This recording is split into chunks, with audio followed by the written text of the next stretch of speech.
You never really know how far someone will go until they start signing your name.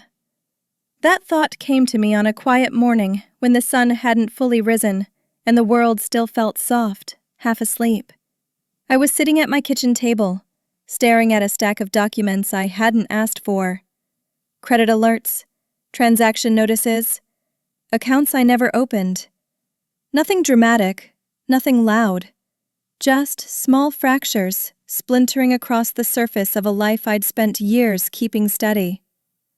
At first, I wanted to believe it was a bank error, a glitch, a misunderstanding that would resolve itself with one polite phone call. But the deeper I went, the clearer it became. Someone close to me had stepped quietly into the shadow of my identity and started living there, purchasing, returning, redeeming, signing, all under my name, as if it had become a door they could walk through whenever their own life felt too narrow.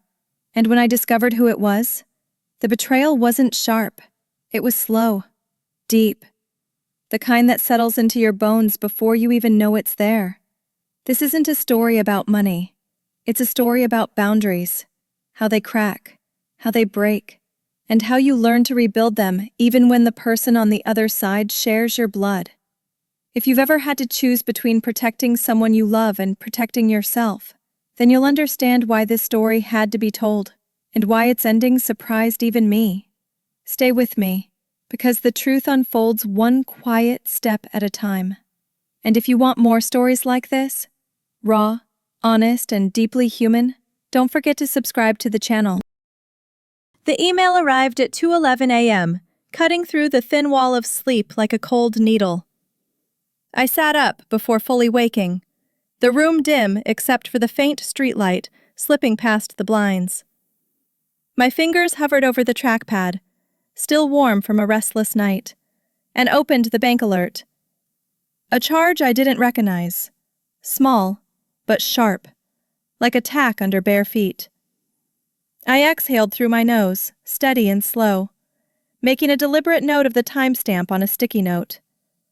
Stay clinical, I reminded myself, letting the chill of the ceramic mug ground me. A quiet thought threaded through. Someone has my number, or someone thinks I won't notice. I pulled the statement closer on screen, scanning for patterns. Nothing yet, just that stray entry, sitting there like a misplaced comma. But misplaced commas still change meaning. Stakes settled low but present. If this was the first, it wouldn't be the last. I took a screenshot, cropping the frame tight, making sure the minute and second were visible. A screenshot is just a picture to most people. To me, it's evidence, frozen clean. I saved the file with the naming format I always use for work. 2025-11-15 event. My breath steadied as I typed, a small ritual of control. A memory tugged, Lily joking about my overly neat folders.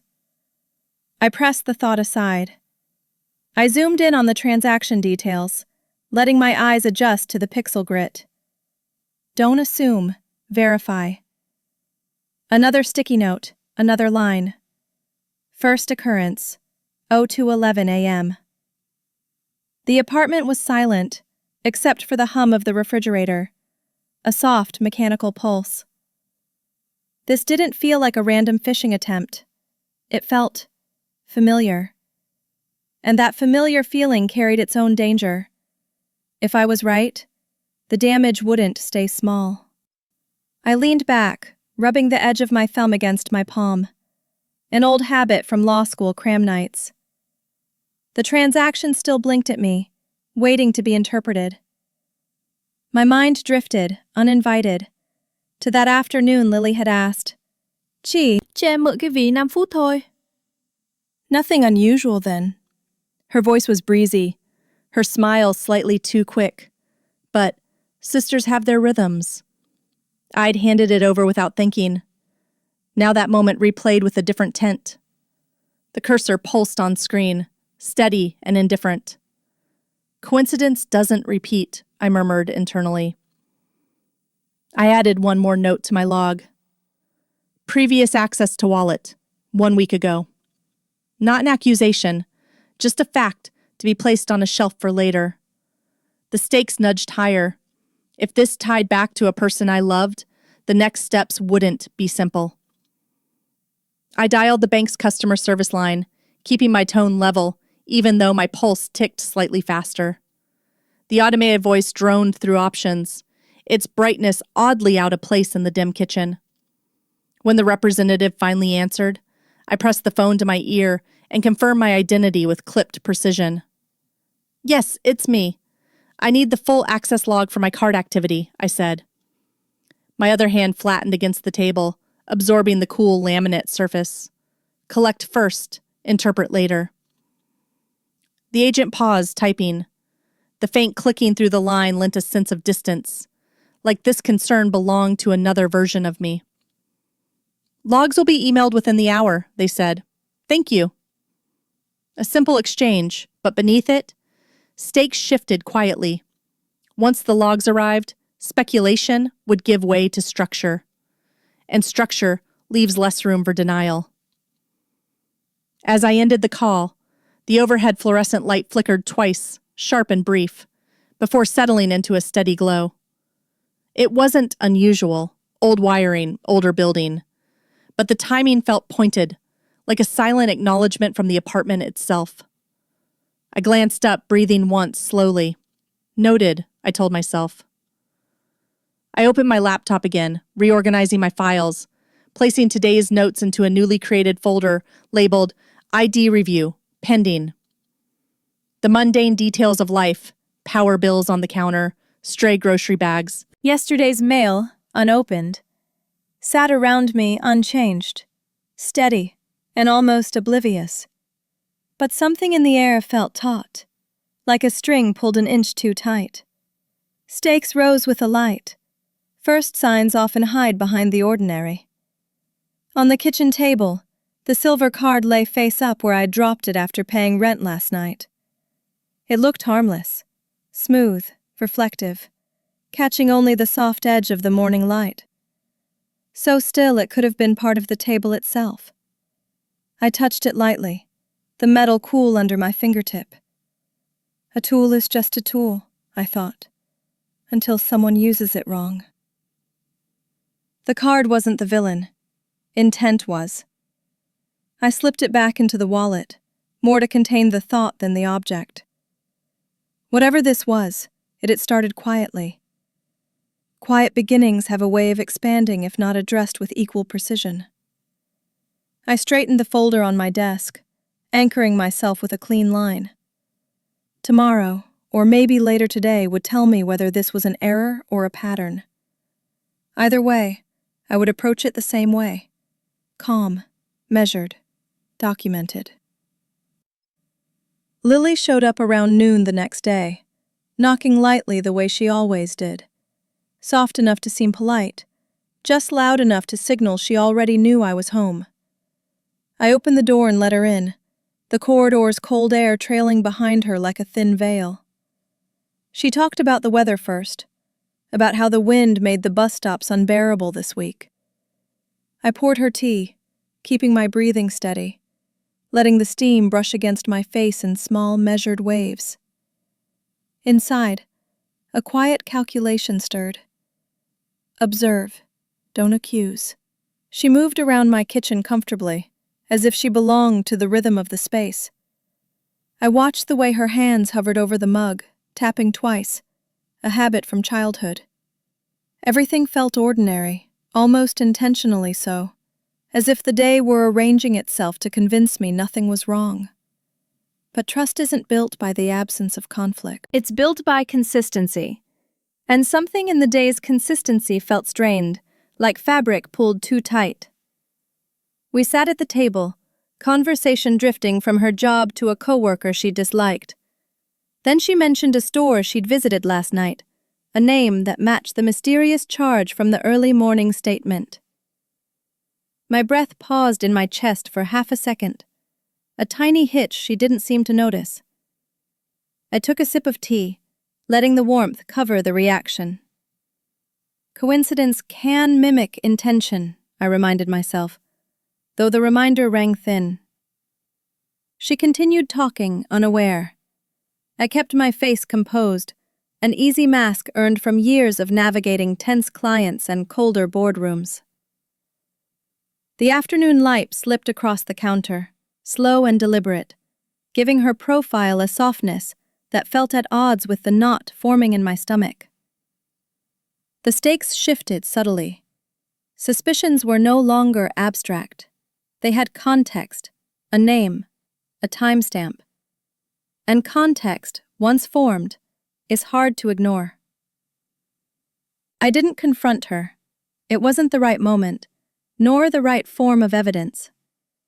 Instead, as she talked, I pulled my phone closer and added a new line to my running notes. I kept the screen angled away, the gesture small enough not to disrupt the flow of conversation. Same merchant name. Cross-check camera later, I typed. My pulse steady, my voice measured. I asked her ordinary questions. How her manager was treating her, whether she'd eaten. She answered easily, almost too easily, her eyes drifting to the window as though the day outside made more sense than whatever she carried inside her. Let the facts speak before the emotions do. Her ease contrasted with the growing structure of data in my mind. Timestamps, locations, tone of voice. The stakes were now directional. If this continued, I would need more than observations. I would need proof. While she rinsed her cup at the sink, my phone buzzed with a new notification. I glanced down. The bank asking if I could verify a recent transaction. Another one. I clicked Review Later, choosing to hold the request at arm's length for now. My chest tightened, not with panic but with quiet resolve. She didn't see the message. Or maybe she did, reflected faintly in the chrome kettle, and chose not to react. I couldn't tell. I answered her casual chatter with soft, steady tones, staying within the boundary of normalcy. Wait. Verify. Document.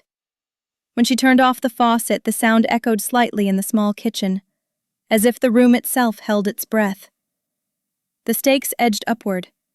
Every alert now became a data point I couldn't ignore. After she left, I walked her down the hallway.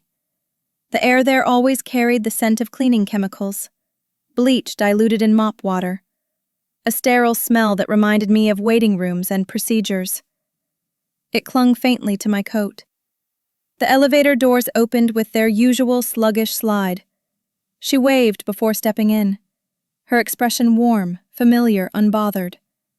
The doors closed slowly, nearly hesitating before sealing her from view. I stood there a moment, listening to the soft hum of machinery descending, thinking. People can feel close and far at the same time. My fingers brushed the railing, cool and slightly damp from someone's earlier touch. The stakes remained soft but pointed. I had no intention of accusing her, not yet. Observing meant giving room for truth to reveal itself, even if truth preferred to travel quietly. Back inside, I sat at the table again, reviewing my notes. I resisted the impulse to jump ahead, to draw conclusions too early. Instead, I wrote one sentence at the bottom of the page. Monitor, not accuse. It felt like placing a boundary around my own instincts. I reopened the bank app and checked the pending transactions. They were still small, almost insignificant on their own. But patterns never arrive all at once. They announce themselves gradually, like shadows lengthening at dusk. Let the line reveal itself, I thought. I saved my notes, closed the folder, and leaned back until the chair creaked beneath me. The day felt steady again, but steadiness can be deceptive. Sometimes it's just the quiet before the next shift, and I felt the shift coming. Quiet, but coming. I sat at my desk that evening, the apartment quiet except for the faint buzz of the heater breathing unevenly through the vents. I opened my statements and filtered every transaction by time, narrowing the list to charges made between midnight and dawn. The pattern looked almost accidental at first, small purchases scattered across different days, but the hours told a different story. I started building a spreadsheet, naming columns with deliberate clarity: time, location, charge amount, confirmation number. The repetition steadied me. My fingers moved with the calm precision of someone assembling a case, not chasing a suspicion. Patterns appear when emotion steps aside. The glow from the screen cast a pale wash over my hands, making them look steadier than I felt. Each row of data added a thin layer of structure to something that had begun as a single loose thread. The stakes rose subtly. I wasn't just tracking numbers anymore. I was tracing behavior. I cross-checked addresses tied to each transaction, zooming into delivery details and return locations. One charge corresponded to a pickup locker across town. Another pointed to a small postal branch I'd never visited.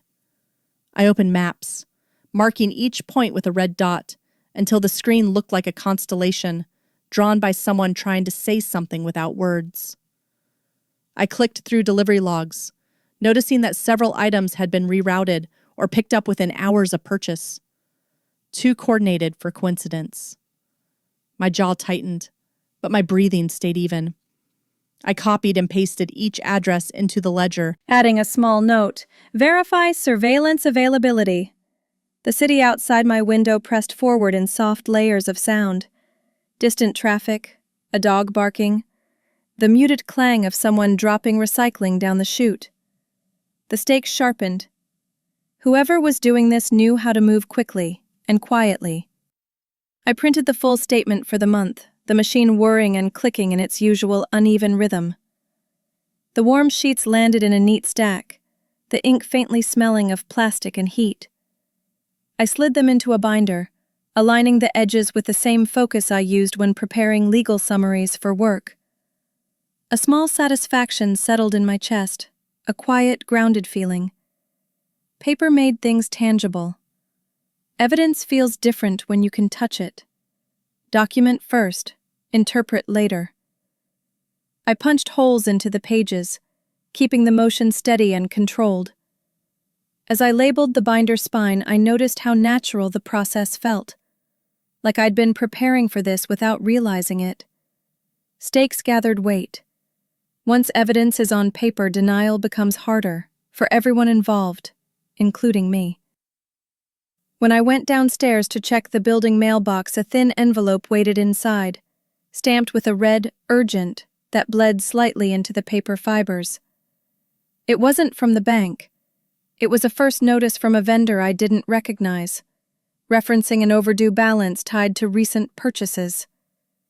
My pulse gave a small, contained jolt. I held the envelope between my fingers, feeling the slight tremor in the paper as the hallway's draft brushed past. This isn't staying small. I tucked it under my arm and walked back up the stairs, each step echoing softly in the narrow stairwell. Inside the apartment, I added the envelope to the binder without opening it. There was no need, not yet. Its existence alone was a data point. The stakes shifted again. Whoever was using my identity wasn't just buying things, they were leaving me the bill. Back at my desk, I created a folder on my computer labeled with a neutral name: ID Fraud Alpha. Nothing dramatic, just descriptive enough to be found easily later. I uploaded screenshots, statements, timestamps, even a photo of the urgent envelope. My fingertips hovered above the trackpad for a moment before continuing. Give chaos a filing system, and it starts to lose its teeth. I typed out a timeline of events, beginning with the first suspicious transaction. Each new entry was a puzzle piece, and slowly, the border of the puzzle was taking shape. The room around me felt cooler than before. Even the lamp's warm light didn't soften the tension collecting in my shoulders. Stakes clarified. The more organized my file became, the less room there was for wishful thinking. Just as I finished labeling the last subfolder, my phone vibrated on the desk. 3 short pulses, evenly spaced, then silence. No caller ID, just a notification preview that disappeared before I could read it. I glanced at the screen, waiting for it to light up again. It didn't. A small, almost imperceptible shiver moved along my spine. Unusual timing, I thought. I set the phone face down and straightened the binder, pressing my palm against the cover to feel its weight. Information had momentum. Once gathered, it pushed forward on its own. The apartment felt still, as if holding its breath with me. Stakes rose to a quiet line. The investigation was no longer theoretical, it was active, and so was whoever sat on the other end of this pattern. 2 new transactions appeared on my phone within 10 minutes of each other, both small, both at stores nowhere near my usual routes. I stood in the kitchen with the refrigerator door open, cold air brushing my ankles, staring at the notifications like they were testing me. Instead of blocking the card, I let the charges go through. Letting something proceed can sometimes reveal more than stopping it.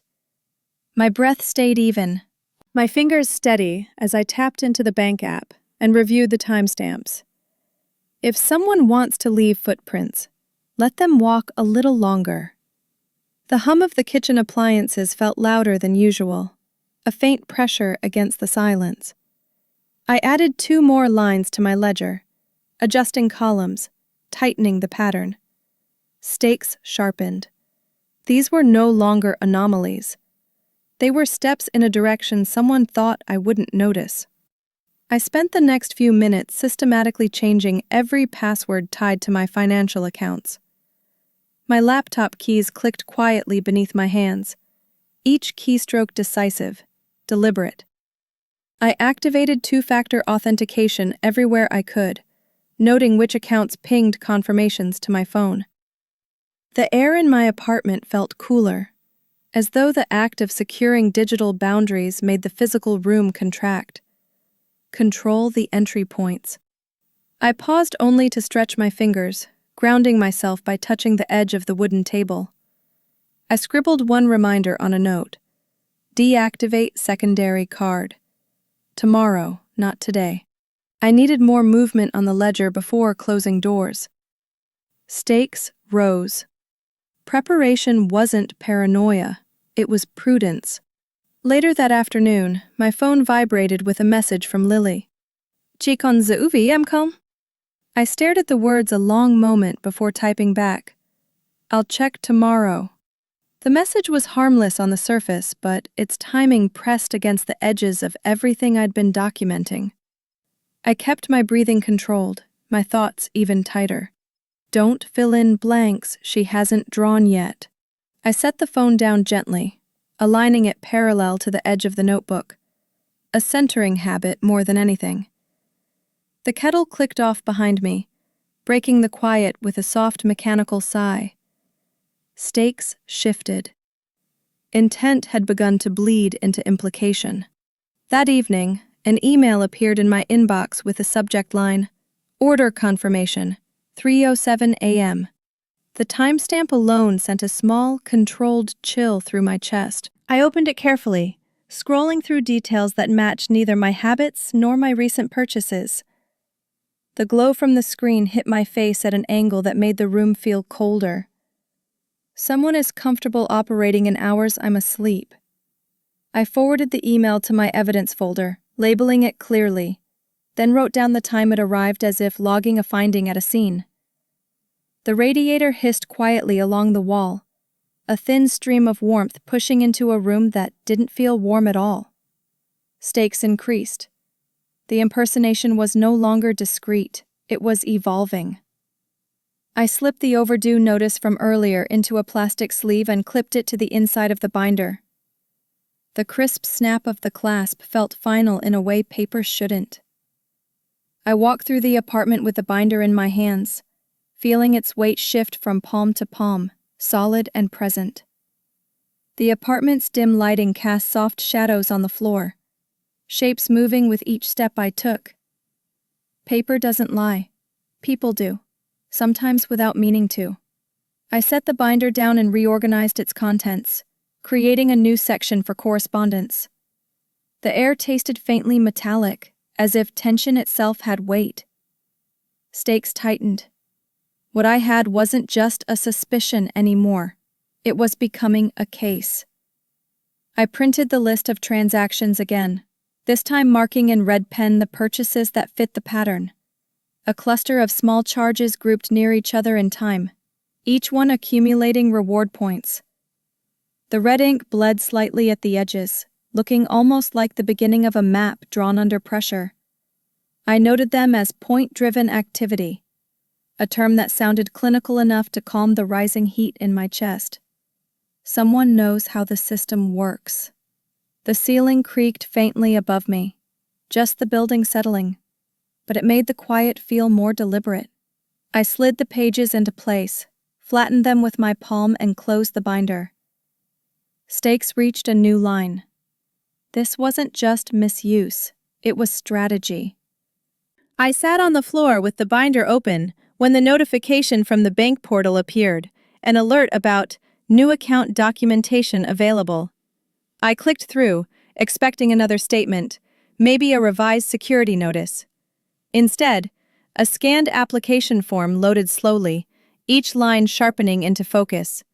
A credit card application under my name, dated 3 weeks ago.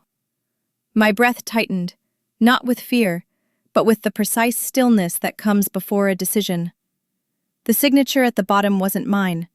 It carried a familiar curve, but the slant was wrong, too dramatic, too decorative. I leaned closer, letting the cool glow of the screen brush across my cheek. Familiar doesn't mean authentic. A quiet weight settled in my stomach as I noted the account number and attached it to my ledger. Stakes changed.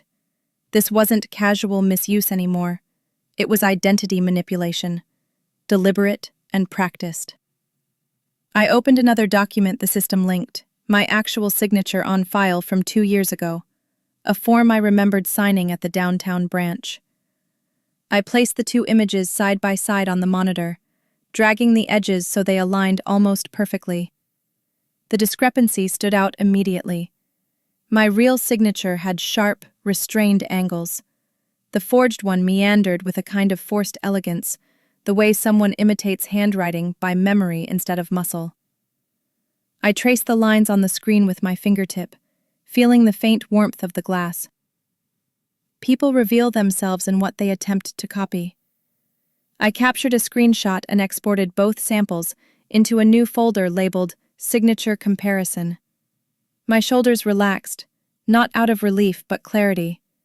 Stakes deepened. This could be proven, not a feeling, not a suspicion, but proof. I saved the side-by-side signatures and tagged them with a simple word: forensics. The term felt clinical enough to steady me, grounding the situation in facts rather than emotion. I created a short document summarizing the inconsistencies, the pressure points, the exaggerated loops, the mismatched slant. Each detail transformed doubt into structure. The hum of my laptop fan filled the quiet, a persistent reminder of the work unfolding. Every line is a breadcrumb. I aligned the documents into a single PDF, a neat packet ready for eventual review. The apartment around me felt still, almost expectant, as though the room itself recognized the shift from speculation to evidence. Stakes formalized. I now had the beginnings of something official, something that couldn't be dismissed with sentiment. I drafted a message to Lily. I typed slowly, measuring tone and distance, letting each word fall into place with quiet honesty. But before sending it, I paused, my thumb hovering above the screen. The message was simple. Can we talk? It felt too early, too reactive. I deleted it word by word until the screen returned to blank. Let her reveal her next move first. I placed the phone face down on the table, hearing the soft tap against the wood. Outside, a car door slammed, followed by muffled voices drifting through the window. I took a slow breath, enough to steady my pulse. Stakes stayed suspended. Confronting her now could shift the balance before the record was complete. A low vibration filled the kitchen, as the exhaust fan wavered, rattling slightly against the wall. The sound settled into the background like static. I rubbed my thumb along the edge of the binder, the cardboard firm beneath my skin, grounding the unease that had begun to thicken around the edges of the day. I crouched and slid out a box of old receipts, hoping to confirm a timeline of when Lily last handled my wallet. The paper felt brittle and soft at the same time, pale from age. Memory is unreliable. Paper isn't. I sorted through dates, cross-checking a few with bank logs, piecing together a picture far less accidental than I wanted it to be. Stakes tilted forward. Handwriting could be dismissed as coincidence. Timelines couldn't. I closed the receipts box and sat back on the floor, letting the tension in my shoulders settle. I stared at the signature comparison again, the forged curve looping boldly across the page. If the signature was proven false, the implications moved from personal disappointment to legal territory. Territory I knew well enough not to step into lightly. Truth carries responsibility. I saved all the documents once more, local, cloud, external drive, ensuring nothing could be lost. The quiet of the apartment deepened, the kind that arrives when a boundary has been crossed but not yet acknowledged aloud. Stakes crystallized. If the impersonation continued, the next steps wouldn't be emotional ones. They would be procedural. I carried the binder downstairs to the shared laundry room, hoping the change of environment would help me recenter. The heat from the dryers wrapped around me the moment I stepped inside, a humid wave brushing against the back of my neck. I opened the binder on the folding counter, its surface cool and slightly dusty.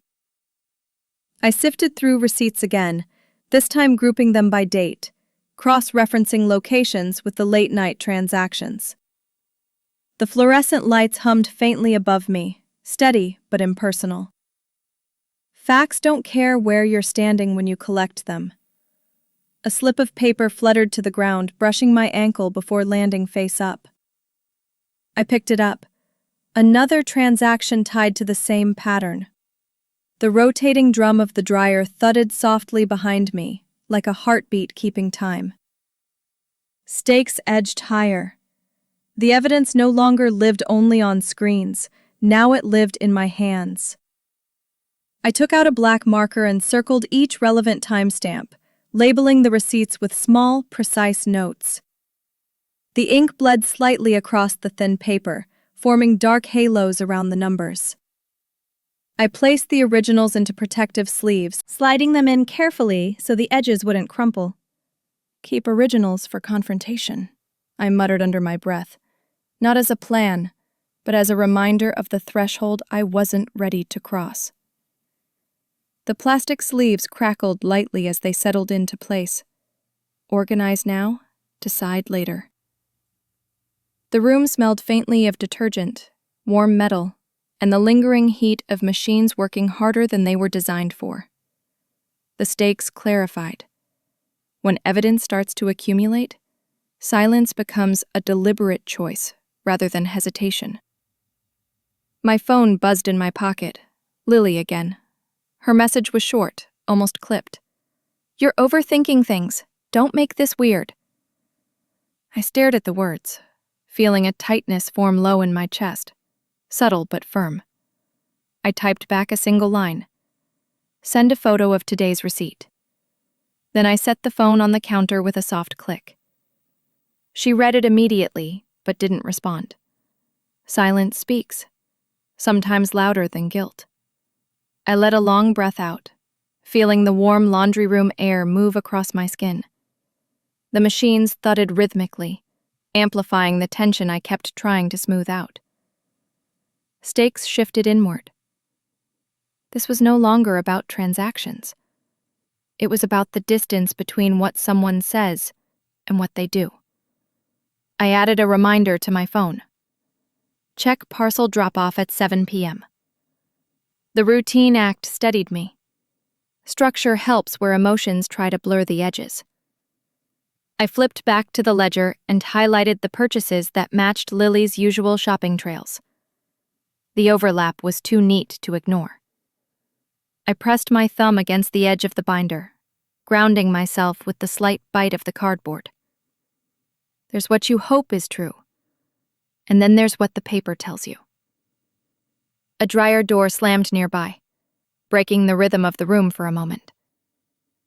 I closed my eyes briefly, releasing the tension with one controlled exhale. Stakes grew clearer. Soon, I'd reach a point where monitoring wouldn't be enough. I'd have to act. As I walked back toward the elevator, a softer thought threaded through the harder lines of the investigation. I wish she would stop on her own. Not because I needed the apology yet, but because stopping would mean she still recognized the boundary between trust and advantage. The elevator arrived with a quiet ding, and I stepped inside, sliding the binder under my arm. The metal walls reflected my expression back at me, tired, controlled, painfully neutral. I pressed the button to my floor, feeling the faint vibration beneath my fingertips. The ride was slow, the kind that gives you time to think even when you'd rather not. Stakes softened momentarily. Beneath everything there was still hope. Thin, strained, but present. Back in my apartment, I set the binder on the kitchen table and stood there a moment, letting the quiet settle around me. The room felt unchanged, but I wasn't. Evidence had a way of shifting the air. I wrote one final line in my notes for the night. Approaching threshold. Wait for the next indicator. The words looked stark against the page, but honest. Once a line is crossed, you can't uncross it.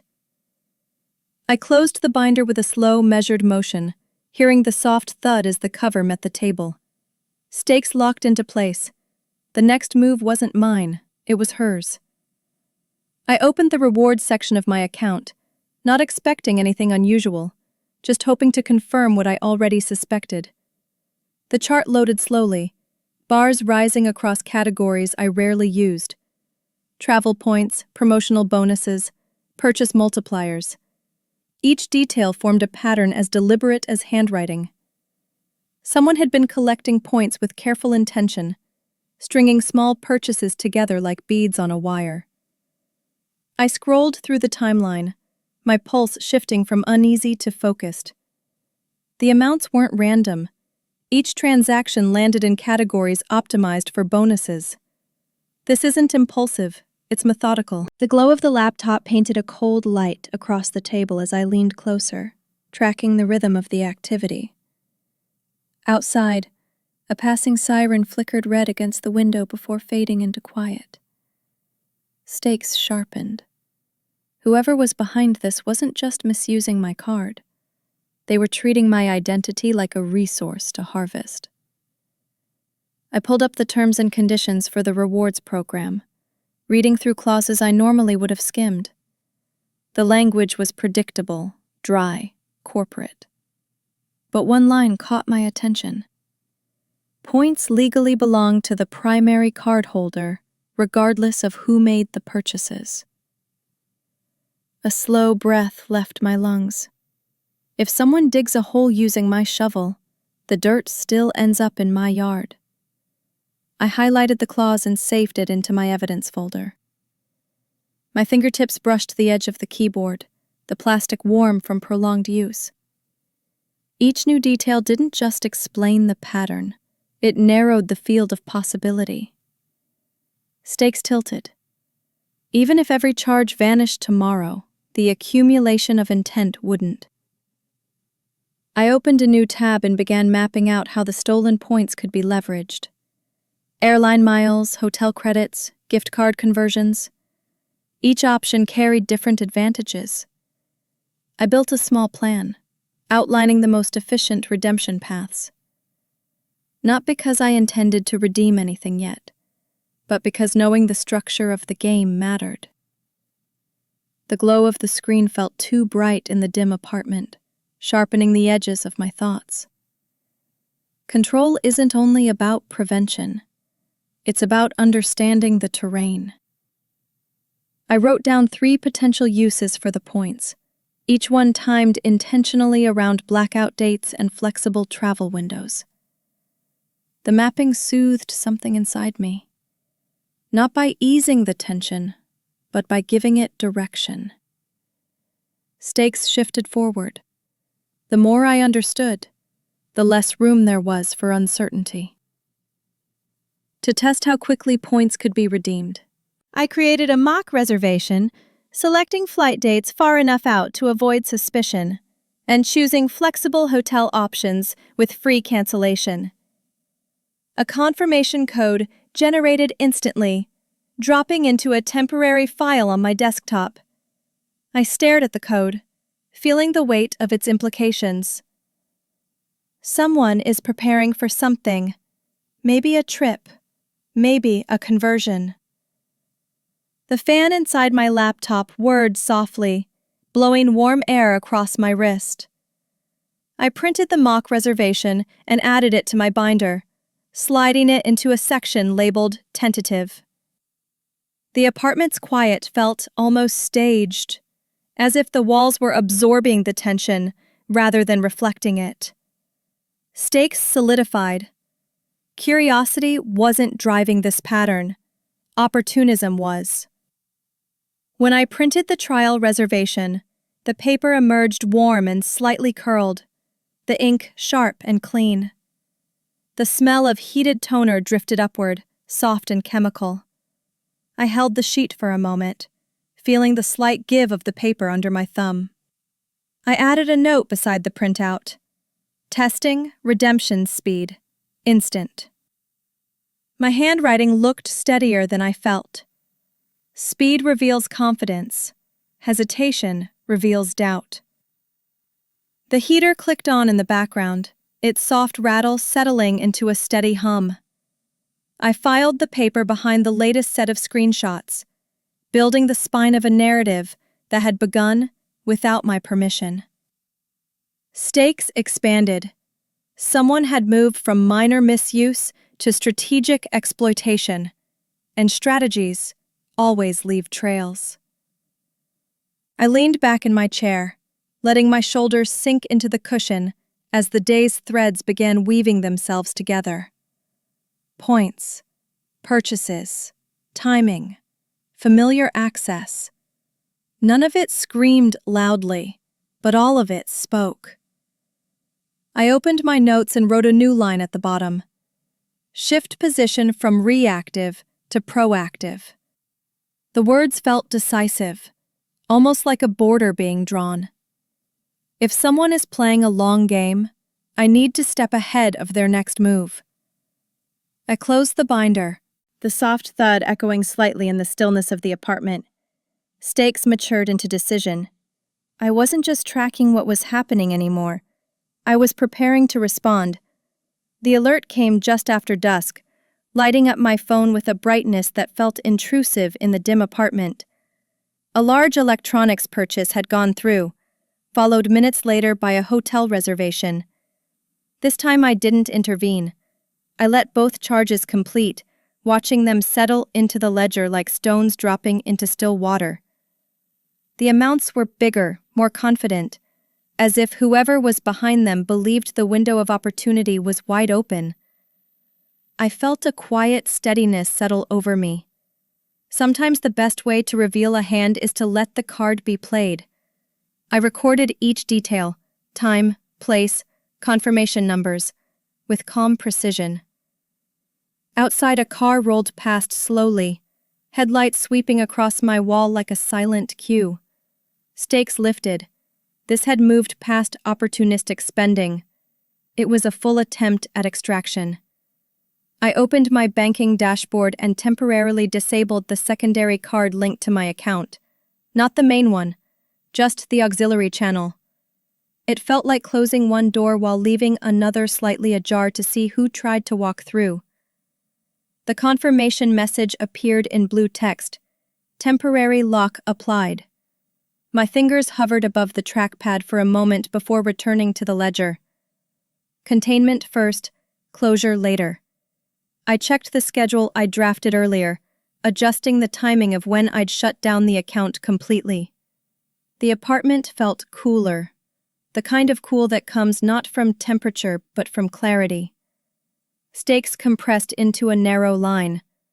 I needed to let the pattern finish revealing itself before sealing the system. A sound chimed softly from my laptop. Another message confirming the reservation linked to the earlier transaction. The tone was crisp, metallic, almost too clean. I stared at the screen, feeling a small, deliberate chill move across my shoulders. Someone is operating with confidence they didn't earn. I copied the reservation details and slid them into the corresponding section of my binder. The air around me felt thin, as if the room were stretching to accommodate the tension I no longer bothered to hide. I rewound the security footage bookmarked earlier, checking timestamps against the new charges. The alignment was uncomfortable in its precision. Stakes tightened. These weren't scattered acts. They were coordinated moves. My phone buzzed with an incoming call. Lily. I answered on the fourth ring, keeping my voice even. She sounded irritated. Her tone clipped around the edges. Why are you being so controlling? Not everything is about you. I listened quietly, letting her words settle, then replied, I'm checking a few things, that's all. The line crackled, filled with a tension neither of us named. Deflection often arrives before confession. Our conversation spiraled quickly, ending with her muttering something under her breath before hanging up abruptly. I stared at my phone a moment longer, feeling the weight of what hadn't been said more than the words themselves. Stakes moved from financial to emotional territory. Whatever truth sat between us was beginning to rattle. I returned to my notes and added a new line. Gaslighting attempt. Moderate. The act of naming it stripped away its power, turning what had felt personal into something evaluative, factual. My apartment was quiet again, a quiet that settled low, almost at floor level, like fog. I rubbed my temple lightly, grounding myself with the pressure of my fingertips. The motion complicates. Evidence clarifies. The cooling tea on the counter sent up the faint scent of bergamot, sharp and calming. I updated the timeline, marking the escalation with a thin red underline, barely visible unless examined closely. Stakes expanded. This wasn't just about misused finances. It was about the shifting landscape of trust. I sat back and closed the binder, letting my hands rest on its firm cover. My pulse had steadied, not because the situation felt resolved, but because the path forward had become clearer. Every pattern has a tipping point, and I could feel this one nearing its edge. I stood stretching my arms, feeling the slight pull in my shoulders. Trust isn't erased by one act. It's eroded by repetition.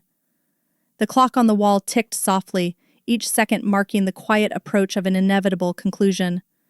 I turned off my laptop and allowed the darkness of the screen to reflect my expression back at me. Calm, focused, unflinching. Stakes rested on a hinge. The next move would determine whether this became a confrontation or a case. I spent the early part of the night tracing return policies and gift card conversions linked to the recent transactions. Many of the purchases had been immediately exchanged for store credits, digital, fast, nearly untraceable unless you knew exactly where to look. I opened a fresh document and began charting a timeline, pairing each transaction with its corresponding return or pickup. The map formed slowly, clusters of activity at different locations, a pattern of movement that didn't belong to me. Misuse isn't chaotic when someone benefits from the mess. The cursor blinked steadily as I added more notes, the glow of the screen washing the room in pale blue. I connected dots, drew arrows, highlighted overlaps. Stakes grew clearer. This wasn't a case of isolated misuse. It was a structured attempt to turn my identity into someone else's wallet. At the bottom of one merchant's page, I found a link to request surveillance footage for in-store pickups. I clicked it, filled out the form, and attached the necessary documentation.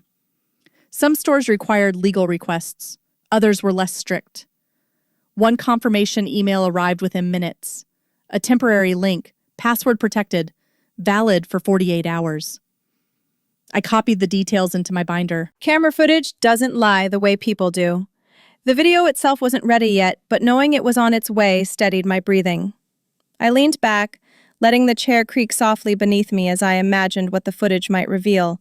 Who walked in, who signed, whose hands collected the goods. Stakes intensified. Soon I would have images, not just transactions. Lily called again, though this time the call lasted only a few seconds before dropping. I stared at the screen, watching the call failed notification fade.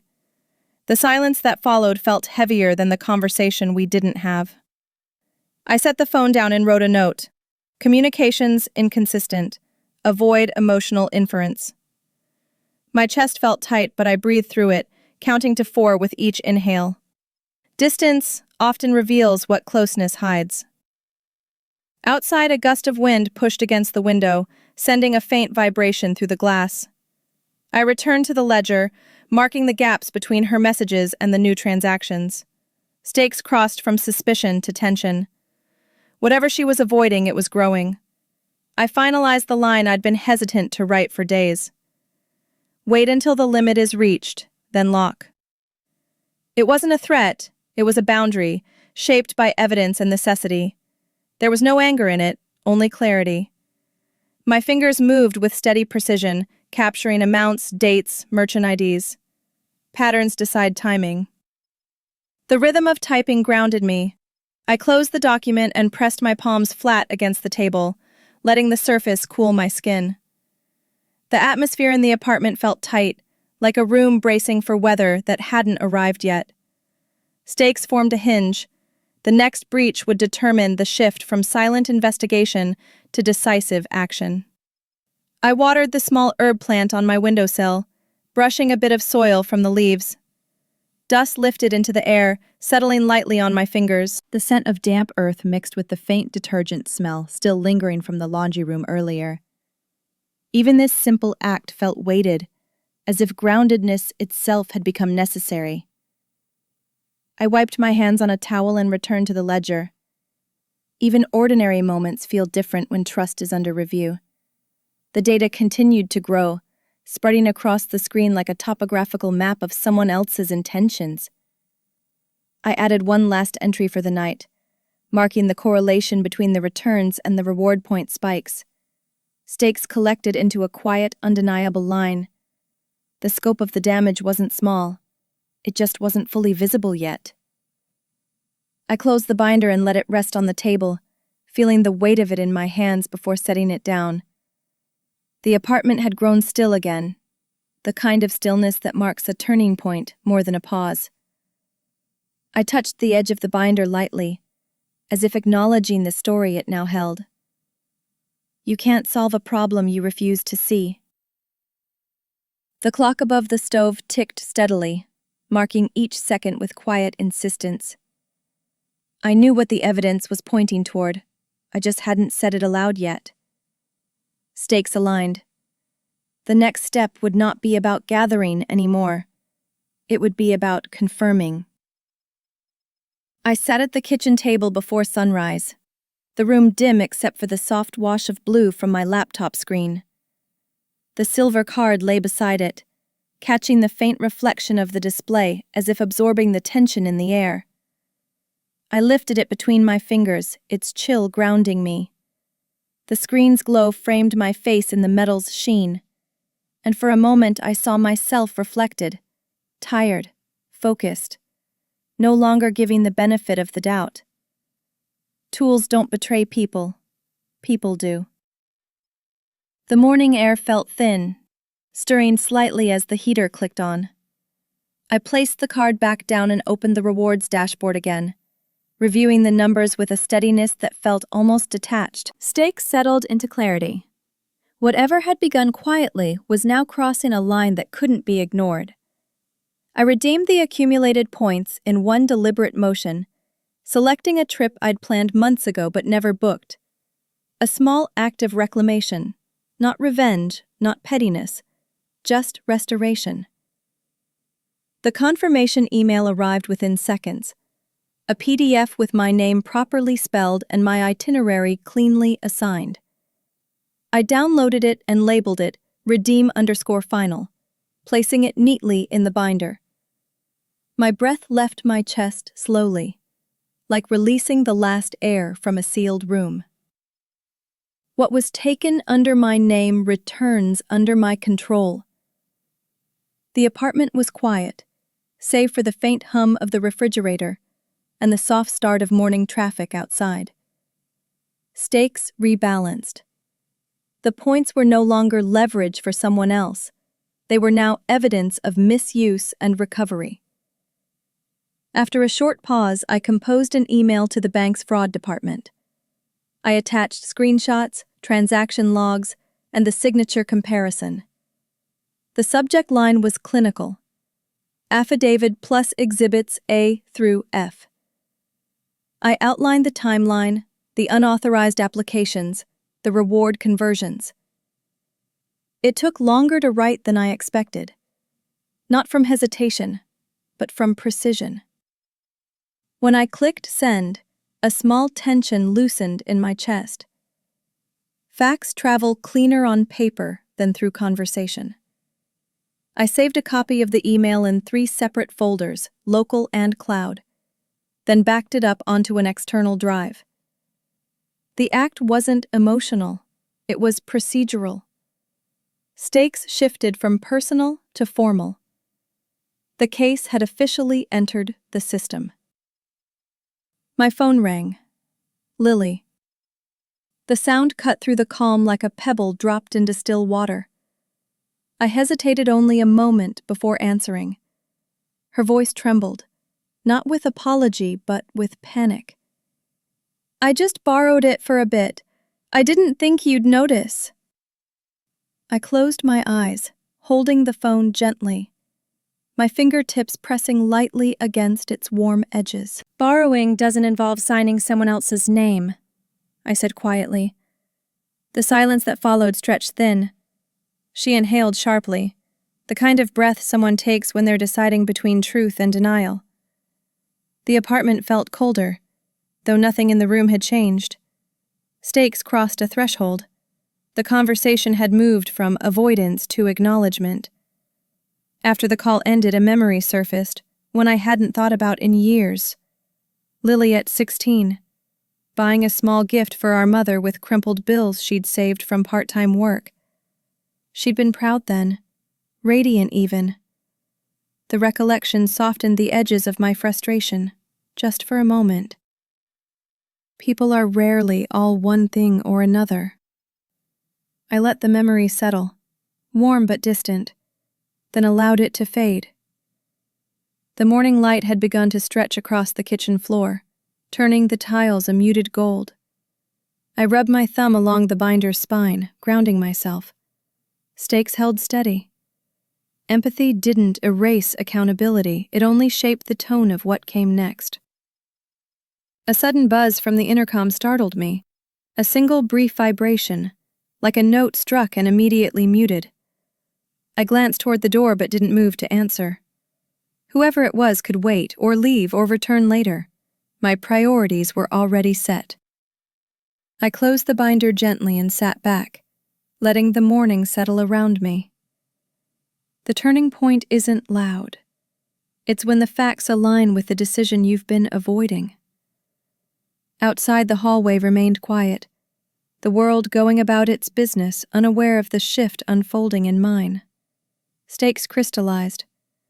The investigation was no longer about gathering, it was about preparing for what the evidence required me to do next. By mid-afternoon, I cleared a space on the kitchen table and began assembling the evidence with the precision of someone preparing for a quiet, necessary battle. I laid out screenshots, receipts, timestamps, delivery confirmations, each one receiving its own number, EX1 through EX12. The neat sequence steadied me. The structure felt like a spine, something solid enough to lean on. I arranged the documents chronologically, smoothing the edges as I placed them into a single stack. The sound of each page sliding into position echoed faintly in the still apartment. Truth becomes clearer when it's arranged without emotion. I flipped through the packet once more, checking for gaps. Nothing missing, nothing loose. My hands moved calmly, methodically, as if the evidence itself guided them. Stakes shifted. The file was no longer a private record. It was becoming an official account of what had been done in my name. I opened a blank document and drafted a one-page summary, just the facts, distilled to their simplest form. "I am the rightful owner of the identity used," I wrote in the opening line. From there, I outlined the unauthorized transactions, the forged application, the timeline of escalation. No embellishments, no assumptions. My fingers typed steadily, each sentence landing clean and sharp. Precision protects more than emotion ever could. I reviewed the page twice, ensuring that every claim was backed by documentation stored neatly in the binder. The hum of the refrigerator filled the silence, a quiet counterpoint to the tension gathering beneath my ribs. Stakes rose. This was the first document that could be handed to someone in authority without needing explanation. I called the bank's fraud support line and provided a calm summary of the situation. The representative assigned a case number, F2174, and asked me to upload all files through their secure portal. I listened, jotting down each instruction in tight, controlled handwriting. After the call, I placed the printed case number into the front pocket of the binder. A small square anchor. Order is a form of strength. I uploaded every item one by one, waiting for the confirmation checkmark before moving to the next. When the final file turned green, I exhaled slowly and leaned back in my chair. Stakes deepened. The process was no longer only mine. It now belonged to a system designed to follow the evidence wherever it led. I saved duplicates of everything onto both a USB drive and a cloud folder, verifying the checksum for each file. The repetitive motions were oddly calming, proof that nothing could vanish, no matter what happened next. The soft whir of the printer filled the room as I printed 5 additional pages. The summary, the timeline, the signature comparison, the mock redemption test, and the overdue notice. Each page landed with a crisp edge, creating a stack that felt heavier than paper should. Paper provides a weight digital files can't. I placed the documents into plastic sleeves, sliding them into the binder with deliberate care. Stakes steadied. Redundancy wasn't paranoia, it was preparation. The printer warmed the air around it, releasing that faint, familiar scent of toner and hot plastic. I noticed how steady my hands felt, how measured my breathing had become. It wasn't confidence, it was acceptance. I zipped the binder into a slim black case and set it on the table. Its presence felt like a quiet declaration, a line drawn respectfully but firmly. Outside, a muted rumble of traffic drifted upward from the street, distant but constant. Once you organize the truth, it becomes harder to look away from it. I touched the edge of the case lightly, a small gesture of acknowledgement to the work it held. Stakes expanded. I wasn't just documenting what happened. I was preparing to hand it over. I closed my laptop and let the room settle. The binder sat at the center of the table like a calm, unwavering witness. I rested my palm against its cover, feeling its solid weight press back. There's a difference between knowing the truth and being ready to act on it. The kitchen light cast a quiet glow across the case, softening the hard lines of the documents inside. I straightened the chairs around the table, more out of habit than necessity, then stood silently for a few seconds, letting the moment land. Stakes took final form. Everything was ready. The evidence, the file, the timeline. The next step would not be preparation. It would be action. I called the bank again that morning. The binder opened beside me like a steadying presence. The representative confirmed my identity through a series of security questions, each answer leaving a soft echo in the quiet kitchen. After a brief pause, she initiated a full credit freeze. I listened to the clicking of her keyboard through the phone, a stark, mechanical rhythm that sounded almost like the locking of an unseen door. My hand rested against the cool surface of the table as I nodded, even though she couldn't see it. Protection begins at the perimeter. The air felt still when the call ended, as if the room were adjusting to the weight of a decision that couldn't be undone. Stakes shifted. My financial identity was now sealed, its access controlled entirely by my permission. I printed the fraud affidavit, signed it with deliberate precision, and scanned it back into the system. The document felt heavier than its paper should allow. When I walked to the small neighborhood office to submit it, the clerk behind the counter took the file without judgment, stamping it with a practiced motion. The stamp landed with a clean, mechanical finality. Receiving a document means acknowledging the story it carries. I tucked the receipt into my binder, noting the timestamp in the margin. The soft murmur of printers and conversations around me blended into a quiet backdrop, as if the world itself understood the need for order. Stakes intensified. The case was no longer a set of private suspicions. It had entered the administrative system with a formal record. As I walked home, my phone buzzed with a message from Lily. "You didn't have to involve anyone. We could have talked." Her words carried an ache I couldn't lean into. I stopped on the sidewalk, letting the cold air graze my face as I typed back. "I submitted the documents this afternoon." Her reply came quickly. "You're ruining my future." I stared at the message, feeling a quiet heaviness settle low in my chest. Consequences aren't cruelty. They're boundaries applied too late. I put the phone in my coat pocket and continued walking, the city's noise rising around me in muted waves. Stakes widened. The personal consequences were finally catching up to the administrative ones. When I returned to my apartment, I placed the stamped affidavit on the table. The paper, still warm from the machine, slid slightly before settling. I touched the raised ink, tracing the curve of the date without fully realizing it. The faint buzz of the heater filled the silence, an ambient hum grounding the moment. Documentation is quiet, but its weight is unmistakable. I added a new note to the ledger. Affidavits submitted. Await next steps. Outside the window, the afternoon light flickered across the buildings, catching the edges of the blinds in small glints. Stakes aligned. The process now had its own momentum, independent of my emotions. I placed a call to Lily, not to argue but to offer clarity. She answered on the second ring, her voice low, threaded with a kind of pleading frustration. "You don't have to do this," she whispered. "I'm following procedure," I said softly. "You still have choices." The silence stretched.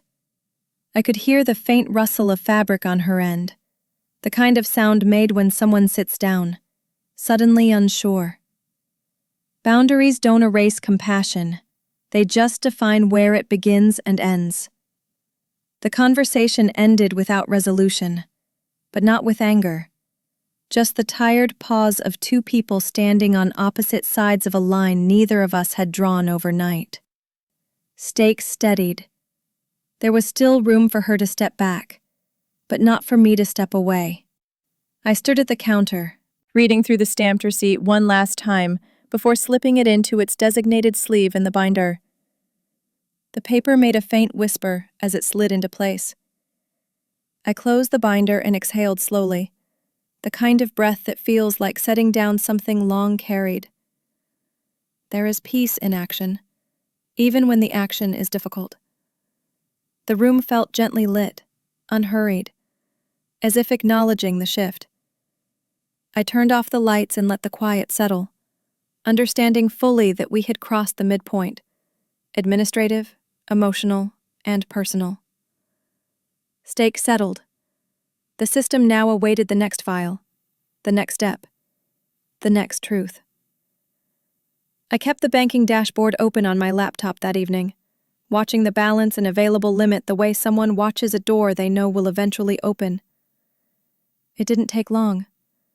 A new transaction attempted to push past the remaining credit, small at first, then another, each one landing harder than the last. The system flashed a brief red warning, limit approaching. My hand hovered above the mouse, steady, waiting. When the final attempt hit, the alert turned solid, undeniable. Patterns always carry their own conclusion. I clicked the lock button, sealing the card completely. The screen dimmed slightly as the system updated, the quiet confirmation almost anticlimactic.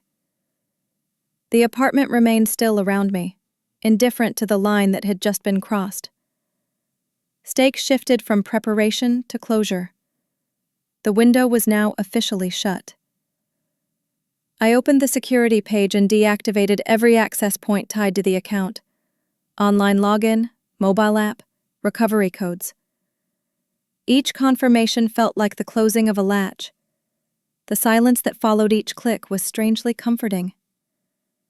My fingers moved without hesitation, the motions precise, almost rehearsed. Once you block the door, what comes next has nowhere to hide.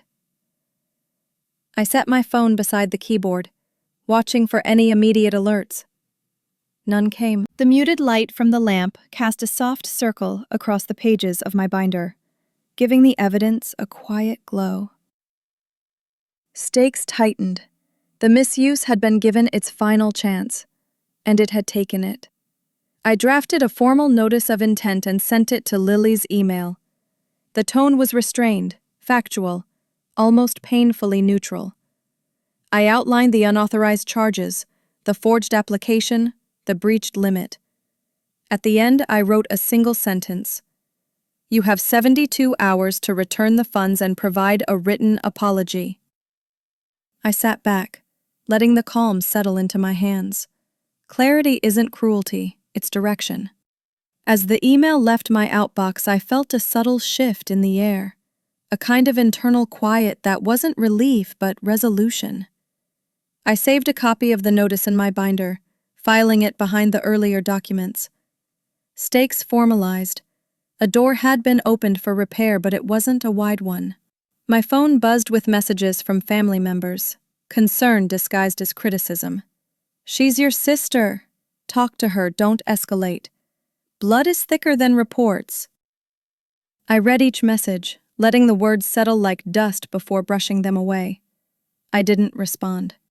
Explaining boundaries to people who've never had theirs respected is a losing game. The soft glow of the screen lit my palm as I muted the thread. Silence can be a form of protection, too. The heater hummed in the background, a low warmth pushing through the room. Stakes pressed inward. The emotional noise around me grew louder, but the facts grew louder still.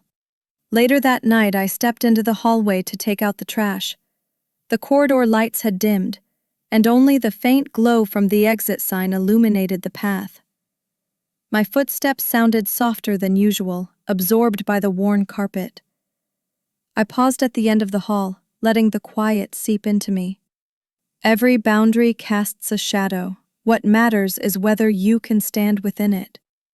I tied the trash bag, dropped it down the chute, and listened to the hollow echo fade. Back inside, the apartment greeted me with its familiar stillness. Stakes lingered. Not everything had collapsed yet, but something had shifted permanently. I returned to the table and placed one last note in the ledger. Threshold reached. Boundary enacted. The ink appeared crisp against the page, more final than anything I'd written before. I closed the binder slowly, letting my hand rest on top of it for a moment. Damage doesn't always roar. Sometimes it whispers until you're forced to listen. The refrigerator clicked softly in the background, a mundane reminder that life kept moving even when trust didn't. I turned off the lamp, leaving the room in a gentle, muted darkness. Stakes crystallized. The next move no longer belonged to me. It belonged to the truth that would unfold in the coming days. I arrived at the county clerk's office just after it opened, binder tucked under my arm, the morning air still clinging to my coat. Inside, the room felt sterile. Rows of gray chairs, fluorescent lights humming overhead, the faint smell of paper and disinfectant. I took a number from the small red dispenser and sat down, placing the binder on my lap like a quiet anchor. People around me waited with the same resigned patience, each holding their own envelope, folder, or form. No one comes here for something simple. When the screen finally flashed my number, I rose with a steady breath and walked to the window. The clerk looked at me with the neutral expression of someone trained to receive stories without reacting. I placed the binder between us. Stakes shifted. This wasn't suspicion anymore. It was procedure. The clerk slid a stack of forms toward me, each one asking for details I had already documented, but now needed to rewrite by hand. I filled them out carefully, the pen moving in clean strokes across the boxes. Date, time, identity used, unauthorized applications, financial impact. Behind me, someone coughed softly. Ahead of me, the printer rattled, spitting out forms for the next person. Putting truth on paper makes it harder to soften its shape. I attached copies of the evidence, aligning edges before clipping them together. The clerk checked the packet with a practiced eye, nodding occasionally, tapping her nails lightly against the counter. Stakes gained weight. The file was no longer something I carried alone. It was entering a system built to follow through. She handed me a printed schedule with my next appointment, an official timeline that felt strangely grounding. The date was soon, sooner than I expected, and beneath it was a brief set of instructions about what documentation to bring. A confirmation text pinged my phone a moment later, vibrating against my palm. Once you enter the system keeps moving. I tucked the schedule into a plastic sleeve and slid it into the binder, hearing the soft crinkle of the page settling into place. A hint of relief mingled with tension in my chest. Not comfort, just clarity. Stakes continued onward. The process had moved beyond intention and into motion. As I stepped outside, my phone buzzed again. For a moment, I thought it was another administrative message. Instead, it was a recording of a boarding announcement. Background noise from a message Lily had sent days earlier when she talked about planning a getaway she never mentioned again. The sound played briefly before cutting off. An echo from a world she'd been building without me knowing. 2 timelines, running parallel until they finally collide. The cold morning air hit my face as I stood there, binder pressed against my hip. People walked past, unaware of the strange overlap of travel plans, legal steps, and unfinished conversations. Stakes blurred. Our worlds were intersecting in ways neither of us had intended. My phone filled with new messages from Lily, short, frantic lines asking me to stop, to reconsider, to not make this bigger than it is. The words rushed, collapsing into each other as if trying to outrun what she already sensed. I typed slowly. You can stop this at any time. Return what you took. Write the statement. Then I let the silence sit. Responsibility can't be negotiated when the harm is documented. Her replies came faster, spiraling from apology to blame. I set the phone face down on the table outside the office, letting the screen dim. Stakes sharpened. She wasn't fighting the evidence, she was fighting the consequences. When I returned home, I placed the updated documents into the binder, each page sliding into its place with a soft finality. The administrative steps, the emotional noise, the overlapping signals, all of it settled into the structure the binder now held. I closed it gently and rested my hand on the cover for a moment. Once the paperwork begins, the truth doesn't wait for readiness. The apartment felt calmer than it had in days, as if acknowledging that a necessary step had been taken. I exhaled, long and slow, letting the day's weight sink into the quiet. Stakes aligned. The next move wouldn't be improvisation. It would be following the process already set in motion. The hallway outside my apartment was unusually dim when I stepped out to retrieve a package. The overhead light flickered once, a quick muted pulse, before settling into a soft, wavering glow. I paused beneath it, the binder pressed against my chest, listening to the old wiring hum faintly in the quiet corridor. The air felt cold, thin, almost metallic.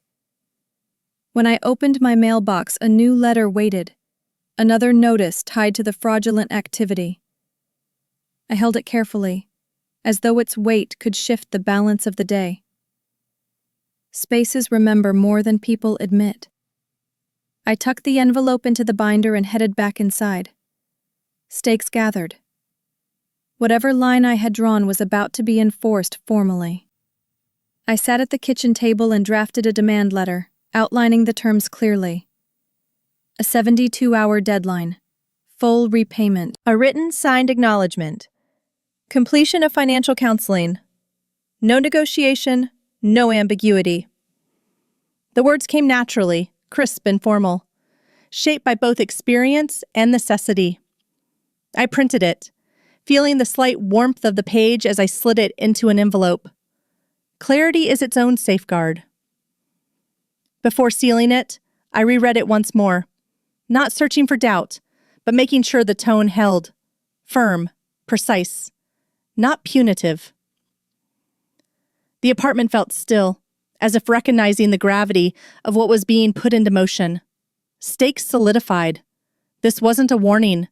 It was the line where action began. My phone lit up with messages from relatives, each one pressing the same refrain. She's scared. You're pushing too hard. It's just money. I let the notifications pile up without opening them. People often simplify what they've never had happen to them. The kettle clicked faintly behind me, but I let it go unwatched. Compassion doesn't mean letting someone rewrite the facts. I placed the sealed envelope atop the binder and tapped it gently, grounding myself. The muted tension in the air felt like a room waiting for a verdict. Stakes tightened. I couldn't soften the truth just because others preferred a gentler version of it. As the afternoon light shifted across the wall, I drafted a note. Appeal to guilt, reject. It wasn't cold, it was documentation. I needed to separate emotion from influence, clarity from noise. A gust of wind rattled the living room window, sending a faint chill across the floor. I wrapped my sweater closer, not from cold, but from the weight of the moment. Love without boundaries becomes permission. I added a timestamp to the ledger and placed the note in the binder. The day felt stretched thin, like everything had been leading to this quiet resolve. Stakes drew a boundary. Any decision Lily made next would define her path forward, not mine. Later that evening, I heard footsteps moving in the hallway, slow, uncertain, then fading away. A small breeze seeped through the gap beneath my door, cool enough to raise a trail of goosebumps along my arms. I stood there a moment, listening, not expecting anyone but acknowledging the shift in atmosphere. Sometimes silence carries more truth than confrontation. I placed the demand letter by the door, ready to deliver in the morning. The apartment lights glowed softly, reflecting off the binder's black cover. Stakes hovered in a precise balance. The boundary was set, and now it waited to be met, or crossed. I returned to the table and wrote a final line in my notes for the day. Boundary formalized. Await compliance. The phrase felt clinical but accurate. I closed the ledger and let my fingers rest against its cool cover, feeling a small tremor of exhaustion run through me. Drawing a line isn't about punishment. It's about protection. The refrigerator hummed in the background, a steady, grounding sound. I turned off the kitchen light, leaving only the soft glow from the living room lamp. Stakes settled. The threshold was no longer theoretical. It had become a living point of consequence.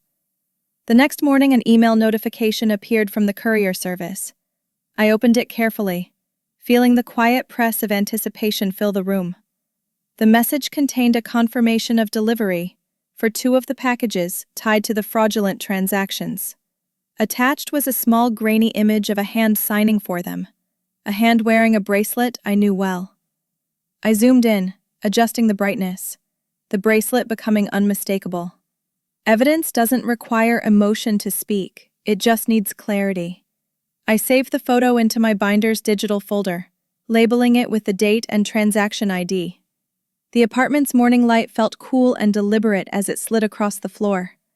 Stakes rose. The physical proof was no longer theoretical. It had a face, or at least a hand. I printed the signature record from the courier and placed it beside the forged application I'd saved earlier. The handwriting on the delivery slip was the same looping, exaggerated curve. Too dramatic to be mine, too familiar to be random. I placed my authentic signature sample beside it, forming a quiet triptych of truth. My fingertips brushed the edge of the page, absorbing its thin, almost fragile texture. When patterns match twice, they rarely come from chance. I circled the discrepancies and wrote a brief note on an index card before sliding everything into the binder's evidence section. Stakes deepened. The trail now connected directly back to her actions, not just the transactions. I compiled the new documents into a single packet labeled EX9 and sent a secure message to the fraud officer handling my case. The wording was succinct. Additional evidence attached. Please see signature comparison and courier confirmation. My phone buzzed minutes later with a short response. Received. Clear connection. Proceed. I stared at the message a moment, feeling the finality settle. Once the chain is complete, the doubt ends. I added the message to the binder, printing and sliding it into its own sleeve. The rhythm of methodical steps steadied the air around me. Stakes formalized. The case now had both sequence and consequence. Within the hour, an email arrived confirming that the evidence met the necessary threshold. The officer's phrasing was neutral but decisive. Documentation satisfies linkage. Forwarding to next stage. I read the line twice, letting it sink in. The heater rattled softly against the wall, pushing out a thin wave of warmth that didn't quite reach the corners of the room. Validation doesn't comfort, it clarifies. I organized the digital files one last time, ensuring every item existed in duplicate. The process felt almost mechanical now, but beneath it ran something more layered. A quiet recognition of both loss and resolve. Stakes reached steadiness. The path ahead was no longer uncertain. I stepped outside to collect the rest of the day's mail. A faint chemical scent lingered in the hallway. Maybe from cleaning supplies, maybe from the building settling into its morning routine. I held the new envelopes against my chest as I walked back inside, the binder waiting open on the table. As I sorted the envelopes, I found yet another minor notice linked to an attempted transaction that failed because of the freeze. I added it to the set without hesitation.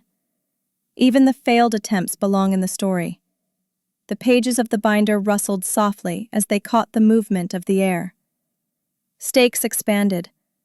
The picture was now complete from every angle. I closed the binder and rested both hands atop it, breathing in slowly. The evidence had formed a circle. Clean, unbroken, impossible to misinterpret. The room felt quieter than before, though nothing around me had changed. Closure isn't loud, it arrives in layers. I tightened the binder straps and placed it at the center of the table, where the morning light framed it in a soft rectangle. The weight of the past weeks settled gently against my shoulders. Not heavy, not crushing, just present. Stakes concluded their climb. The chain of evidence was fully closed, and the next step had become unavoidable.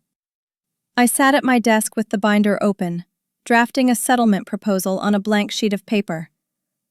The room was quiet enough to hear the faint tick of the wall clock, each second marking the calm before an inevitable confrontation. I wrote slowly, shaping each term with steady strokes. Full repayment, written apology, and a mandatory financial counseling session. It wasn't punishment, it was structure, a chance for accountability to become something constructive. I listed the deadlines clearly, leaving no room for ambiguity or loopholes. If repair is possible, It needs a framework strong enough to hold it. The paper fell smooth beneath my hand as I reviewed it twice, checking tone, clarity, fairness. When I finally placed the pen down, the terms stood firm, measured, not vindictive. Stakes shifted.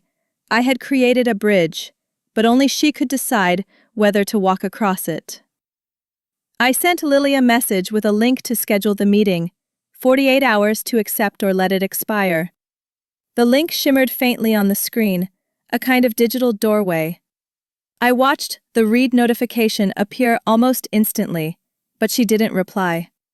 I placed the phone next to the binder, aligning its edge with the table's grain, grounding myself in the small act of order. Silence is a choice too. Outside, a car rolled slowly down the street, its engine low and distant, like a thought passing but not staying. I resisted the urge to send a follow-up. The responsibility wasn't mine now. Stakes tightened. The offer might be fair, but fairness doesn't guarantee acceptance. Hours passed without a response. I tried to focus on other tasks, laundry, email, organizing a shelf. But my mind kept drifting back to the open link floating unread in her phone. The room felt too quiet, the air too still. When my phone finally buzzed, it was only a system reminder. Link expires in 46 hours. I glanced at it, then set it face down on the counter. You can extend compassion, but you can't force readiness. The overhead light cast a soft circle across the kitchen floor, steady and unbothered by human hesitance. I updated the ledger with a single note. No reply, monitor. Stakes became suspended. Progress had paused, but time hadn't. I made tea, letting the warmth of the mug ground me as I sat by the window. Outside, the wind carried faint echoes of conversations from the street below, soft, indistinct, the background noise of lives continuing as usual. My phone's screen remained dark. Sometimes waiting reveals more than questioning ever could. I reread the terms I'd written, checking for anything too harsh, too lenient, too emotional. But the lines remained balanced, a structure built from necessity, not sentiment. I slipped the original draft into the binder behind the evidence section, its edges crisp and final. Stakes edged forward. Each passing hour made the likelihood of acceptance thinner. By evening, I checked the scheduling link again, still unopened, still idle. A quiet decision wrapped in inaction. I sat on the floor, leaning against the couch, the binder resting beside me like a steady heartbeat. I closed my eyes briefly, letting the silence expand. Repair is a door that swings both ways, but someone has to reach for the handle. Another reminder pinged. Link expires in 39 hours. I dismissed it without hesitation. The apartment seemed to exhale with me, steady and resigned. Stakes gained gravity. The window for reconciliation was narrowing, and she wasn't stepping toward it. Before going to bed, I checked the link one last time. It had been opened, but no meeting was scheduled. Only a view, nothing more. The small green indicator felt like a half-step, a gesture of uncertainty rather than commitment. I placed my hand on the binder, feeling the cool surface beneath my palm. Half-steps don't alter outcomes, they only delay them. I wrote one final entry for the night. Viewed. No action taken. The lamp cast a soft amber glow across the room as I closed the binder, the quiet settling like a blanket. Stakes solidified. The deadline would come, and with it, the next phase, whether she chose it or not. The call came mid-morning, cutting through the quiet like a clean line. I recognized the number, Fraud Services, and answered with a steady breath. The officer's voice was neutral, practiced, neither warm nor cold. Your file has met the required threshold. We're moving forward, he said. No hesitation, no softness, only clarity. I nodded instinctively, my hand resting on the binder beside me even though he couldn't see it. Some confirmations don't soothe, they settle. I listened as he outlined the next steps. Internal review, case escalation, a formal investigation with the bank's legal unit. When the call ended, I sat for a moment, letting the silence rebuild itself around me. The air felt different, lighter in places, heavier in others. Stakes shifted. The case had moved beyond me into the machinery of process and consequence. Minutes later, an email arrived with a new subject line. Case opened. The body contained a fresh case number, attachments, and a request to keep all evidence available for further review. I saved the message in 3 folders, then printed a copy for the binder. The paper felt warm from the printer, the ink still carrying a faint chemical smell. Once a case is opened, it becomes a matter of record, not emotion. I slid the page into a plastic sleeve, hearing the subtle crinkle as it settled. The refrigerator hummed in the background, steady and indifferent, underscoring the shift that had just taken place. Stakes rose. Every step now involved formal oversight, not just personal vigilance. In the early afternoon, the police department called to schedule a statement. The officer on the line spoke in clear, clipped sentences, guiding me through what to bring and how long it might take. I wrote everything down, my handwriting controlled, almost detached. "I'll be straightforward," I told him. "That's all we need," he replied. When the call ended, I closed my notebook and placed the binder on top. Truth doesn't require embellishment, just accuracy. The room remained still, the quiet punctuated only by a distant car horn echoing from the street below. Stakes expanded. The matter had crossed into official territory, the kind with timelines and consequences. I walked outside to clear my mind, letting the building's metal screen door click shut behind me. The lobby smelled faintly of cleaning solvent and warm dust. When I stepped onto the sidewalk, a cool gust lifted the ends of my coat. I thought about the questions the officer would ask. Straightforward, factual, procedural. I wasn't afraid of answering. I just felt the weight of recounting events I hadn't intended to chase. What begins quietly can end in statements and signatures. As I returned inside, the door's latch gave a small metallic snap, the kind of sound that reinforces finality. Stakes pressed forward. The next part wouldn't be solitary. It would be spoken into record. Back upstairs, I opened the binder again and reviewed the evidence packet from start to finish. The pages formed a clear sequence: dates, transactions, signatures, messages, each piece fitting into the next with unflinching continuity. The air in the apartment tasted slightly of ink and paper, the scent that comes from too many documents spread out in one place. Once a story is organized, it ceases to be a story. It becomes a file. I closed the binder slowly, slipping it into its carrying case with practiced care. The soft weight settled against my hands like a quiet verdict. Stakes solidified. Everything was ready for the formal retelling. As evening approached, I sat at the table with the case beside me, feeling its presence like a steady heartbeat. My phone lay silent, face down, unlit. Lily hadn't reached out. Not all avoidance is loud. Some of it is simply absence. I traced the edge of the binder with my fingertip, grounding myself. You can prepare for a truth, but you can't soften its impact. The apartment dimmed gently as the sun dipped behind the buildings, leaving a cool hush in its wake. I stood, turned off the lights, and let the quiet settle. Stakes concluded their rise. Tomorrow the process would continue, with or without her cooperation. Lily showed up just before dusk, her knock soft but urgent, the kind that carries more plea than volume. I opened the door only a few inches, enough to see her eyes, red around the edges, unfocused, bracing for something.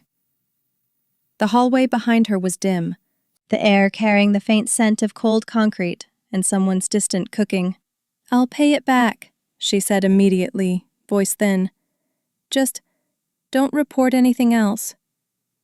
I held the door where it was, my fingers steady on the frame. She looked small, wrapped in a jacket too light for the weather, hands twisting around each other. Promises made in crisis don't erase choices made in confidence. I let my breath settle before answering. Stakes shifted.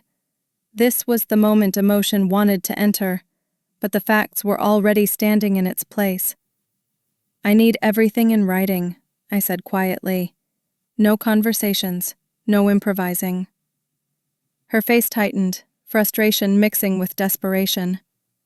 Why can't you just talk to me? Because talking is how we got here, I replied. I stepped back slightly, leaving the door open only enough to signal that the boundary was firm, not hostile. She hesitated on the threshold, as if crossing it required more than physical movement. The apartment behind me stayed dim, the soft glow from the lamp casting a warm line across the floor. Clarity becomes the only language when trust collapses. She swallowed hard and nodded once, barely. Stakes deepened. She had arrived hoping for leniency, not structure. She lowered her gaze, her voice smaller now. I didn't think it would go this far. You guided it here, I said gently, not me. Her breath stuttered, and for a moment I saw the version of her I grew up with. The one who laughed too loud, who apologized with sincerity, who tried. But the image didn't fit the facts on paper. Behind us, a neighbor's door opened, then closed quickly, leaving behind a faint echo of footsteps. You can grieve the person you remember and still acknowledge the one standing in front of you. Lily shifted her weight, as if the hallway itself had become difficult to stand in. Stakes widened.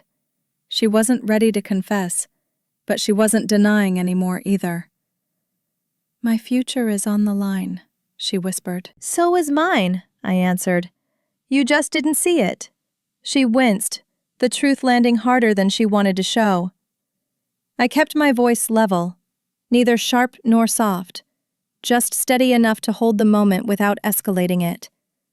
You need to sign the acknowledgement, I said, and the repayment plan.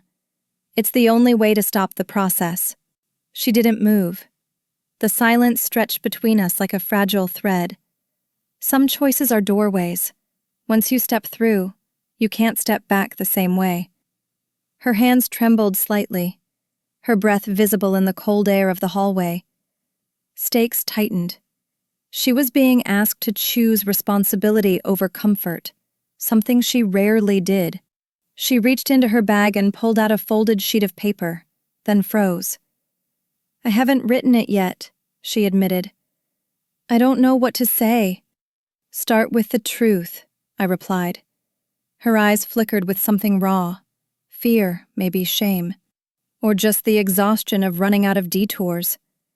The hallway light overhead buzzed faintly, casting a pale glow across her face. Admission doesn't undo harm, but it opens the first window for repair. She stared at the floor, gripping the empty paper as if it weighed more than she could carry. Stakes hovered. The apology existed only in potential, suspended in the space between intention and action. You don't have to come in, I said finally. But you do have to decide. Her eyes lifted to mine, searching for softness I couldn't offer. Not because I didn't care, but because caring had to be paired with boundaries now. A single breath left her, shaky but deliberate. Then she stepped back, almost retreating from her own hesitation. I'll think, she said. I nodded once and slowly closed the door. Not a slam, not a rejection, just a quiet, necessary ending to the moment. Not every door closes with anger. Some close with clarity. Stakes settled. The next move belonged entirely to her, and would define everything that followed. The deadline ticked quietly toward its end, each hour slipping past with the calm inevitability of a tide. By the time the last 48-hour mark approached, my phone chimed with the automated notice, "Link expired." I stared at the screen for a moment, feeling neither surprise nor disappointment, just the finality of a door gently swinging shut. I set the phone down on the table beside the binder. The room felt still, the kind of stillness that comes after a question has been answered, even without words. When silence arrives in place of a decision, it becomes the decision. I opened the binder and added a new note. Deadline passed, no action taken. Stakes aligned, The moment for voluntary repair had ended. The next step was no longer optional. I logged into the fraud portal and clicked the button I'd been avoiding, the submission of the final dossier. The system asked one last time if I wanted to confirm. I pressed yes, feeling a strange mix of calm and gravity settle across my chest. The loading bar crept forward, slow but sure, and then the confirmation appeared. Submission received. For a moment, the apartment hummed with quiet neutrality, as if acknowledging the shift without commentary. Completion rarely feels triumphant. It feels resolved.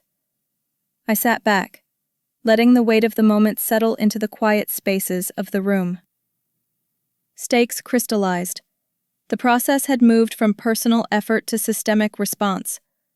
Another email arrived moments later, confirming formal receipt of the evidence packet. The message was concise, almost blunt. We will proceed with the next stage. I printed it, adding it to the binder before closing the cover with a soft thud. I rested my palm on the case, the texture cool beneath my fingertips. Some steps aren't hard, they're simply necessary. From the hallway came the faint hum of someone vacuuming, a mundane sound that contrasted sharply with the seriousness unfolding in paperwork. I placed the binder upright on the shelf, its spine aligned with the others. Stakes deepened. The matter had officially left my hands. A notification pinged on my phone. Another update from the fraud portal. I opened it, scanning the details. Case advancement confirmed. Next stage, enforcement review. The words carried the tone of a system moving with its own momentum, indifferent to personal context. Processes don't pause for hesitation. I took a breath, long and deliberate, letting it fill the spaces tension had hollowed out. I updated the timeline in my notes, drawing a clean line across the page to mark the transition. The kitchen light cast a soft halo over the table, its glow steady and calm. Stakes edged forward. The path was no longer about possibility. It was about consequence. Downstairs, the laundry room was unusually quiet when I stepped in to clear my head. The machine sat still, their metal doors reflecting a muted version of my face. Tired, resolute, but not hardened. I leaned against one of the counters, breathing in the faint scent of detergent and warm metal. You don't have to feel angry to take the right step. I stood there for a moment, letting the hum of the building settle around me, then headed back upstairs. Each step felt measured, grounded, unhurried. Stakes felt steadier, the kind of steadiness that arrives only after a long decision has been carried through. Back inside, I typed a short update into the ledger. Proceeding with case, voluntary resolution closed. The words landed cleanly on the page, without tremor or second guessing. I saved the document and closed the laptop, its screen dimming to black. Sometimes the turning point isn't a dramatic moment, it's a quiet acceptance of what must happen. The apartment lights glowed softly, casting long, steady shadows across the floor. I stretched my hands, feeling the tension in my fingers release one joint at a time. Stakes settled. The direction was set, and the process, finally, had taken over. The following morning arrived with a thin gray light stretching across the apartment floor, the kind that makes everything look suspended in time. I sat at the table with the binder open, preparing the last summary before my appointment. The evidence lay in clean order: signatures, timestamps, statements, screenshots, each one forming a quiet, undeniable sequence. I wrote the final overview in a steady hand, listing every point with the precision of someone no longer wavering. The page filled slowly, line by line, until the story became a structure rather than a memory. Truth gains strength when arranged with clarity. When I finished, I slid the summary into the front sleeve and closed the binder carefully. It felt heavier than before, though nothing had changed except my readiness. Stakes aligned. What began as suspicion had become something I could now articulate without a tremor. My phone buzzed, not with Lily's name, but with a reminder from the fraud portal. Prepare documentation for officer review. The timing was exact, almost clinical. I tucked the binder into its case, zipped it, and rested my hand briefly on top. A steady calm spread through me, not confidence, but completion. Some steps require courage, others require follow-through. I placed the case on the counter near my keys, letting the moment settle. Outside, a delivery truck rumbled past, shaking the window slightly. A reminder that life moved forward whether people were ready or not. Stakes focused. The next conversation would not be emotional. It would be procedural. As I prepared to leave, a faint hesitation brushed against me, an echo of the sister I grew up with, the one who used to leave handwritten notes under my door when she felt guilty about something small. But echoes don't erase evidence. I paused at the window, watching the muted rhythm of people crossing the street below, unaware, unburdened, moving through their mornings without the weight of decisions delayed too long. I inhaled slowly, letting the cool air calm my thoughts. You can hold compassion for someone and still hold them accountable. I picked up the case and straightened my shoulders. Stakes stretched. Whatever happened next would be shaped by the truth, not by nostalgia. Before walking out, I checked the mailbox one more time. Inside was a small envelope with Lily's handwriting. Hurried, uneven, like she wrote it standing up. I opened it carefully, half expecting a confession, half expecting another attempt to deflect. But the envelope held only a blank sheet. No message, no apology, no acknowledgement. A placeholder for something she still couldn't say. Silence written on paper speaks louder than excuses said aloud. I folded the sheet, placed it in the binder's back pocket, and closed it gently. Stakes deepened. She had chosen absence over accountability. The hallway outside my apartment was empty when I stepped out, with the case in hand. The overhead light flickered once, a brief, silent pulse, before returning to its soft glow. My footsteps sounded measured against the carpet as I moved toward the elevator. Inside, the elevator hummed quietly, its interior reflecting a faint, muted version of my silhouette. I watched my reflection, not hardened, not triumphant, just steady. There's a kind of peace in choosing the necessary path, even when it hurts. The doors slid open on the ground floor, letting in the cold draft from the lobby. Stakes settled into motion. I was on my way to speak the truth aloud. As I stepped outside, the crisp air hit my lungs with a clarity that felt almost ceremonial. I tightened my grip on the case, feeling its weight, not as burden, but as closure, ready to be delivered. The street was quiet, morning unfolding in its patient rhythm. I crossed to the bus stop, each step making the moment more real, more irreversible. Some stories don't end with confrontation. They end with finally saying everything that needed to be said To the people who can actually hear it. The bus approached, its brakes sighing softly as it slowed. Stakes concluded. The file was complete, and I was ready for the final telling. The bus ride was quiet, the city moving past the windows in slow, deliberate strokes. Buildings stacked like muted notes. People crossing streets without urgency. Traffic lights blinking their steady rhythm. I held the case on my lap, both arms wrapped around it, feeling its weight settle into me rather than press down. When my stop approached, I rose slowly, bracing myself as the bus eased to a halt. The doors opened with a soft hiss, releasing a breath of cold morning air. I stepped onto the sidewalk, the sound of my shoes meeting the pavement grounding me. Endings aren't always loud. They're often a quiet acceptance of the truth you've carried long enough. Ahead, the building where my statement would be recorded stood still and unassuming. Stakes softened into resolve. The story had reached the final page. Inside the lobby, the security guard checked my ID, his motions practiced and impersonal. He handed me a visitor badge, the sticker curling slightly at one corner. I pressed it flat and walked toward the elevator bank, my steps echoing lightly in the wide hall. On the ride up, the elevator hummed gently, its mirrored walls reflecting fragments of my face. Calm, focused. Older in a way that wasn't about age, but clarity. When the doors opened, a woman from the department greeted me with a nod. "You're here to give your statement." "Yes," I said, the words steady.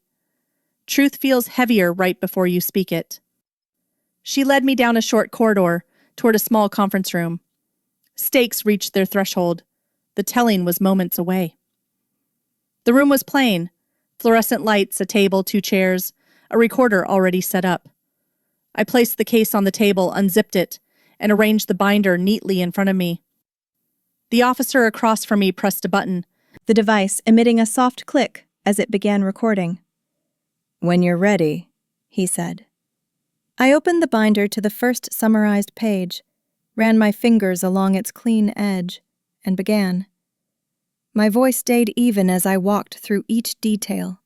Transaction paths, forged signatures, timelines, messages left unanswered. Once spoken aloud, the truth stops being a weight and becomes a record. The officer listened, writing occasionally, never interrupting. Stakes leveled. The truth had transitioned from mind to documented fact. When the statement ended, the officer switched off the recorder and gathered the pages I provided.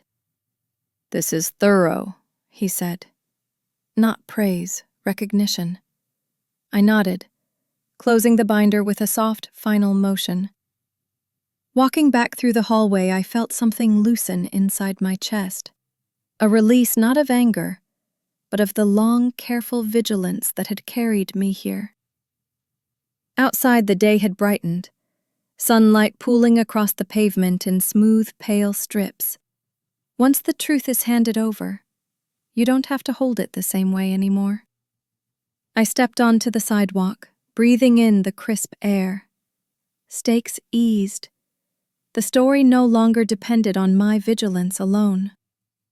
My phone buzzed as I walked, and for a moment I considered not checking it, but I did. A single message from Lily. "I'm not ready to talk." No apology, no explanation, just a truth of her own. I stopped beside a crosswalk, letting the message rest in my palm. Sometimes the end of one story doesn't look like reconciliation. It looks like clarity. I typed a brief reply. "Take your time." Nothing more, nothing less. The light changed and I crossed the street with slow, even steps. Stakes shifted into closure. The door between us wasn't locked, but it wasn't open either. It simply existed. When I reached my apartment, the afternoon sun spilled across the floor, warm and quiet. I set the case on the table and unzipped it for the last time. The binder lay there, intact, complete. A story preserved, no longer active. I rested both hands on its cover, letting a final breath move through me. Some chapters end not with triumph, but with the peace of having done the right thing. I slid the binder onto the shelf, aligning its spine carefully among the others. The room felt still, calm, almost spacious. The story had been carried, told, and released. And for the first time in weeks, the quiet didn't feel heavy. It felt earned. In the end, it wasn't the paperwork or the signatures or even the investigation that stayed with me. It was the quiet afterward. The moment when the binder finally went on the shelf and the apartment felt still again, like the air had been holding its breath for weeks and could finally exhale. I didn't walk away victorious. I didn't walk away defeated. I walked away clear. Clear about what I could allow, what I couldn't, and what protecting yourself sometimes costs, when the person you're protecting yourself from once shared your childhood memories. Maybe that's what growing up really is. Recognizing that love and boundaries can exist in the same room, and that choosing one doesn't mean erasing the other. It just means choosing to stop carrying what was never yours to hold. And if you've ever had to make a decision like that, one that reshaped the way you see someone or the way you see yourself, I'd like to hear your story too. Leave a comment below and tell me what part of this journey stayed with you. And if you want more cinematic human stories like this, make sure to subscribe to the channel.